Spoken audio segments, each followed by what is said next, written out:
আসসালামু আলাইকুম।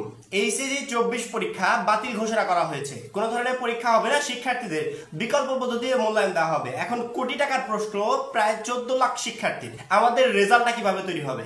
এইচএসসি 24 ব্যাচের রেজাল্ট কিভাবে তৈরি করবে? সবারই জানার বিষয় এটা। আজকের রেজাল্ট কিভাবে তৈরি হবে পুরো বিষয়টা ক্লিয়ার করে দিব এবং বিভিন্ন নিউজ মাধ্যমে সাবজেক্ট ম্যাপিং এর বিষয়টা আসছে। আমাদের দাবি কিন্তু এটাই ছিল, সাবজেক্ট ম্যাপিং। এখনো যদি কেউ অটো পাসের চিন্তা ভাবনা করে থাকো, তাদেরকে বলছি যে একটু কেয়ারফুলি ভাবো। অটোপাস কেন? অটোপাস কি আগে তোমাকে এটা বুঝতে হবে। না বুঝে শুনে আন্দাজে অটোপাস করলে হবে না। সাবজেক্ট ম্যাপিং একটা যৌক্তিক সমাধান, যেখানে মেধারা মূল্যায়ন হবে, আবার তোমরা যেটা যাচ্ছ সেটাও হবে। অটোপাস কখনো যৌক্তিক সমাধান হতে পারে না। যারা মেধাবীরা তারা যদি এখন আন্দোলন শুরু করে, তোমরা কি করবা? পরিস্থিতির ঘোলাটে করার দরকার নেই। যা পেয়েছো আলহামদুলিল্লাহ যথেষ্ট পরিমাণে পেয়েছো, যে দাবি করেছিলে সবকিছুই তোমরা পেয়েছো। এই জন্য পরিস্থিতি আর ঘোলাটে করার দরকার নেই। শিক্ষা বোর্ড যদি সাবজেক্ট ম্যাপিং এর চিন্তা ভাবনা করে থাকে, তাহলে সাবজেক্ট ম্যাপিং হবে বেস্ট একটা মাধ্যম। এবং আমাদের দাবি কিন্তু এটাই ছিল যে আমরা সাবজেক্ট ম্যাপিং চাই, অটোপাস না। সাবজেক্ট ম্যাপিংটা কি? আই থিঙ্ক সাবজেক্ট ম্যাপিং এর মাধ্যমে তোমাদের রেজাল্টটা তৈরি করা হবে এবং মূল্যায়ন করা হবে। এইচএসসি 24 যে পরীক্ষা বাতিল হলো, এখন তো বিকল্প একটা পদ্ধতিতে মূল্যায়ন করা হবে। সেই মূল্যায়নটা কিভাবে? যদি সাবজেক্ট ম্যাপিং এর চিন্তা ভাবনা শিক্ষা বোর্ডও করে থাকে, বিভিন্ন নিউজ মাধ্যমে আসছে শিক্ষা বোর্ড সাবজেক্ট ম্যাপিং এর চিন্তা ভাবনা করছে। যদি সাবজেক্ট ম্যাপিং এর চিন্তা ভাবনা করে থাকে, তাহলে এমনটা হবে, আমি একটু তোমাদের যে পূর্ববর্তী ইতিহাসটা আছে, 2022 সালে তোমরা যখন এসএসসি পরীক্ষা দিয়েছিলে, 3টা সাবজেক্টে সাবজেক্ট ম্যাপিং হয়েছিল। কিভাবে হয়েছিল জানো? তোমরা 3টা সাবজেক্ট ব্যতীত, সব গ্রুপ মিলে এক এক গ্রুপের 3টা সাবজেক্ট, আই থিঙ্ক 3টা সাবজেক্ট ব্যতীত আদার্স যে পরীক্ষাগুলোতে তোমরা অংশগ্রহণ করেছিলে, সেই পরীক্ষাগুলোতে রেজাল্ট কিভাবে তৈরি হয়েছিল? ওই পরীক্ষাগুলো যেগুলো দিয়েছিল, ওগুলো খাতা শিক্ষকদের কাছে পাঠানো হয়েছিল। পরবর্তীতে খাতাগুলো শিক্ষকরা দেখেছেন, দেখার পরবর্তীতে নাম্বার দিয়েছেন। ওই নাম্বার শিক্ষা বোর্ড হিসাব করেছে। হিসাব করার পরবর্তীতে যে 3টা সাবজেক্টে তোমাদের পরীক্ষা হয় নাই, ওই 3টা সাবজেক্ট কি হয়েছে? Subject mapping. এবং সাবজেক্ট ম্যাপিং কথাটা কিন্তু ওইখান থেকে একটু প্রচলন শুরু হয়েছে, তোমাদের ব্যাচ থেকে, এসএসসি 22। পরবর্তীতে ওই 3টা সাবজেক্টে সাবজেক্ট ম্যাপিং করা হয়েছে পূর্ববর্তী নাম্বার থেকে, পূর্ববর্তী বোর্ড পরীক্ষার নাম্বার। এখানে আরেকটু কাহিনী আছে। কাহিনী হচ্ছে, যেহেতু তোমাদের জিএসসি রেজাল্টও আছে, আবার এসএসসি রেজাল্টও আছে, ঠিক আছে? এখানে শিক্ষা বোর্ড যদি চিন্তা ভাবনা করে যে আমরা সাবজেক্ট ম্যাপিং করব জিএসসি এবং এসএসসি রেজাল্ট নিয়ে, করতে পারে। শিক্ষা বোর্ড যদি চিন্তা ভাবনা করে আমরা সাবজেক্ট ম্যাপিং করব শুধুমাত্র এসএসসি রেজাল্ট নিয়ে, করতে পারে। শিক্ষা বোর্ড যদি চিন্তা ভাবনা করে আমরা সাবজেক্ট ম্যাপিং করব শিক্ষার্থীরা যে টেস্ট পরীক্ষা দিয়েছে তার উপর ভিত্তি করে, করতেই পারে। যে কোনো উপায়ে সাবজেক্ট ম্যাপিং হতে পারে, ঠিক আছে? আই থিঙ্ক শিক্ষা বোর্ড এসএসসি রেজাল্টটাকে নিয়ে সাবজেক্ট ম্যাপিং করবে। সাবজেক্ট ম্যাপিং অনেক মাধ্যমে হয়।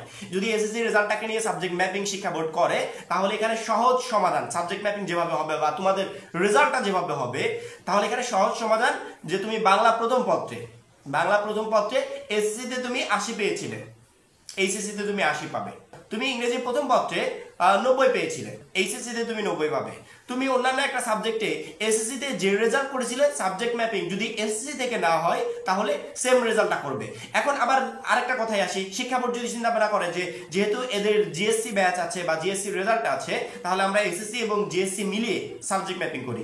তাহলে মনে করো যে জিএসসি থেকে 20% নাম্বার নিল, এসএসসি থেকে আদার্স অন্যান্য পার্সেন্ট নাম্বার নিল। এখন কথা হচ্ছে, যেহেতু আমাদের জিএসসি পরীক্ষাটা বাতিল হয়ে গেছে, জিএসসি পরীক্ষা হচ্ছে না, সেক্ষেত্রে আই থিঙ্ক তোমাদের এসএসসি নাম্বার অনুযায়ী তোমাদের সাবজেক্ট ম্যাপিংটা হতে পারে। এবং যদি টেস্ট পরীক্ষার নাম্বার অনুযায়ী সাবজেক্ট ম্যাপিং করে, সেক্ষেত্রেও হতে পারে, যে কোনো কিছু হতে পারে। সাবজেক্ট ম্যাপিং এর কাহিনীটা হচ্ছে এটাই, যে আমাদের যেই সাবজেক্টের পরীক্ষাগুলো হয়ে গেছে সেগুলো ব্যতীত আমাদের এসএসসি রেজাল্টের যে মার্কশিটটা দেখবে, এসএসসি রেজাল্টটা দেখবে। এসএসসি তে যদি এসএসসি অনুযায়ী সাবজেক্ট ম্যাপিং হয়, তাহলে এসএসসি তে বাংলা প্রথমে 80 পেয়েছি, এইচএসসি তো বাংলা প্রথমে 80, এসএসসি তে বাংলা প্রথমে আমি 60 পেয়েছি, এইচএসসি তেও 60। এভাবে আসলে মূল্যায়নটা হবে এবং আই থিঙ্ক এটাই একটা যৌক্তিক মূল্যায়ন হতে পারে। এখন শিক্ষার্থীদের প্রশ্ন হতে পারে যে ভাইয়া এখানে একটু কিন্তু থেকে যায়। কিন্তুটা কি? কিন্তুটা হচ্ছে যে এসএসসি তে আমার অনেকগুলো সাবজেক্ট নাই, এইচএসসি তে আছে, সেক্ষেত্রে মূল্যায়নটা কিভাবে করবে? এসএসসি তে আমি সায়েন্সে ছিলাম, এইচএসসি তে এসে আমি আর্টসে চলে গেছি বা কমার্সে চলে গেছি, সেক্ষেত্রে মূল্যায়নটা কিভাবে হবে? শিক্ষা বোর্ড যদি এখন সকল দিক বিবেচনা করে দেখে যে না, আসলে এরকম করে করা যাচ্ছে না, আমাদের সব থেকে বেটার অপশন হতে পারে যে আমরা শিক্ষার্থীরা যে টেস্ট পরীক্ষা দিয়েছে, ফাইনাল পরীক্ষায় অংশগ্রহণ করার আগে টেস্ট পরীক্ষা দিয়েছে, সেখানে তো শিক্ষার্থীদের টোটাল নাম্বার ছিল, তুমি মানবিকের একজন শিক্ষার্থী, তুমি মানবিকের সবগুলো পরীক্ষা দিয়েছো টেস্টে, সেই নাম্বার অনুযায়ী তোমাকে নাম্বার দিয়ে দিল। যে কোনো কিছু হতে পারে। শিক্ষা বোর্ড বলেছে আমরা পরবর্তীতে সিদ্ধান্তটা জানাবো। আমরা শুধুমাত্র ওই সিদ্ধান্তের অপেক্ষায় আছি যে শিক্ষা বোর্ড কখন জানাবে, যে তারা কিভাবে মূল্যায়ন করবে, মূল্যায়নের পদ্ধতিটা তারা জানিয়ে দিবে। যখনই জানাবে অবশ্যই অলওয়েজ আপডেটের উপর নজর রাখবে। অলওয়েজ আপডেট তোমরা তো জানোই যে আমরা আসলে একটা আপডেট প্রকাশ পাওয়ার সাথে সাথে মানে তাড়াহুড়ো করে ভিডিও আপলোড করে দিই না, কারণ কি ভুল হয়ে গেলে পরবর্তীতে আবার ভিডিও কাটতে হবে, সেরকম কিছু করি না। প্রথমে আপডেটটা দেখি, দেখার পরবর্তীতে বিভিন্ন সোর্সের মাধ্যমে খোঁজ খবর করি যে আপডেটটার সত্যতা আসলে কতটুকু। তোমরা একটা বিষয় খেয়াল করে দেখবে যে আমি যদি 2 ঘন্টা পরেও ভিডিও আপলোড করি, তারপরে স্টুডেন্টরা যদি 100 ভিডিও দেখে থাকে সেম রিলেটেড, তারপরে আমার ভিডিওতে কিন্তু প্রচুর পরিমাণে ভিউজ হয়। কারণ কি শিক্ষার্থীরা জানে যে ভাইয়া খোঁজ খবর নিয়ে সঠিক আপডেটটা নিয়ে আসছে, এখন তার ভিডিওটা দেখা প্রয়োজন। আমি 2 ঘন্টা পরে হলেও ভিডিও আপলোড করব, কিন্তু শিক্ষার্থীরা ঠিকই সেম পরিমাণ ভিডিওটা দেখবে। এই জন্য তোমাদেরকে আরেকটু অপেক্ষা করতে হবে, কারণ কি শিক্ষা বোর্ড খুব শীঘ্রই একটা আপডেট দিবে, যেই আপডেটে উল্লেখ করা থাকবে আমরা এইচএসসি 24 ব্যাচের রেজাল্টটা আসলে এইভাবে তৈরি করব।